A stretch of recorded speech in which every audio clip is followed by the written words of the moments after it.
night, and I told you I would talk a little bit about my night out radio, my friends Psycho Eddie and George Nassar, but we'll have to wait for that another time. However, if you want to hear more of us, myself and George will switch spots. I will be in the co-pilot seat, and you will be in the pilot seat on the Haunted Cabaret, where I guarantee you the stuff that comes out of this man's mouth even sometimes makes the evil clown go silent. And tonight will be no exception. No, there will not. And I have a couple things I'd like to share with you as well, some experiences that aren't really Chuckles Crypt friendly, but they definitely fit in with the Haunted Cabaret, because I am an evil clown, and the Haunted Cabaret is my second home. Actually, third, more like fourth home. Got a lot of homes, a lot of candles lit up there.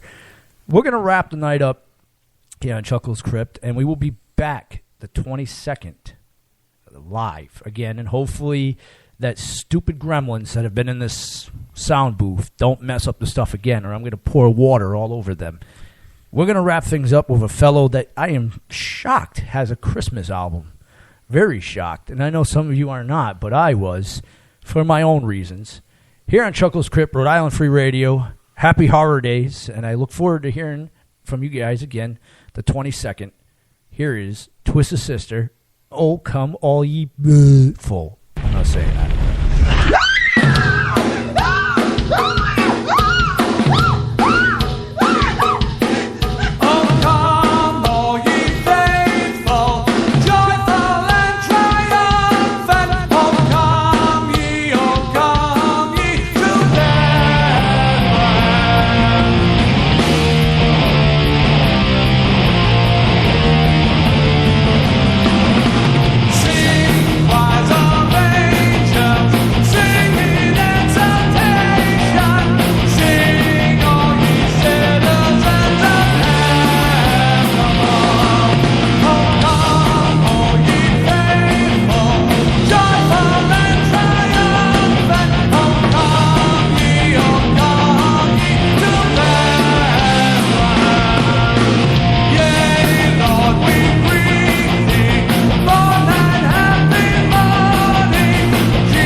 Listen to the sound of footsteps in the dark, to voices that may not be quite human, to the sound of screams in the night. The Haunted Cabaret, the home of all things horror, on Rhode-IslandFreeRadio.org, with your host, George Garner. The Haunted Cabaret starts now.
Grace, No Glory. And this is the Haunted Cabaret on Rhode Island Free Radio. Right across the table from me, Chuckles the Evil Clown. Cool evening. Let's try this. I'm your host, as always, George Garner. And my leadoff question for this episode is, I don't know, what's the best way to massacre a bunch of protesters lying on a highway? I gave this some real thought because one of my friends told me that they were driving around, I think it was Friday night, and on Route 95 here in Lovecraft's Providence, there were a bunch of apparently protesters or activists or whatever you want to call those losers, and they were apparently lying down on Route 95, Interstate 95, and they stopped traffic for about 20 to 25 minutes until the police hauled them, got them off the highway. Now, which raises several questions. One, the whole idea of they stopped the traffic. How? If I was, how do you stop 18-wheelers? How do you stop, even my humble Honda Civic? If I know for a fact that if I'm driving down Route 95 at approaching 95 miles an hour, and some moronic idiot chooses to lay down in the street, face up, my right front tire is going to go over their face, and I'm going to continue on to my destination because I probably have someplace important to go, at least important to me. Now, so that's number one, the whole idea of stopping this traffic. My traffic isn't going to stop. The second thing is, now, should the people in front of me be stupid enough to stop, that would cause me to stop. That would also cause me to get homicidal. Now, and this is my second question. I would get out of my car, look over the situation, all these prone bodies protesting something stupid, which I don't care about, and my question would be, what do I do to them? Now, I came up with a few myself, Chuckles. I don't know, shall I give you my ideas first, or do you want to come up with a couple of suggestions? Go ahead, because mine are probably going to get us taken off the airwaves. Well, my first suggestion was urinate on them. Until I'm at, but then the only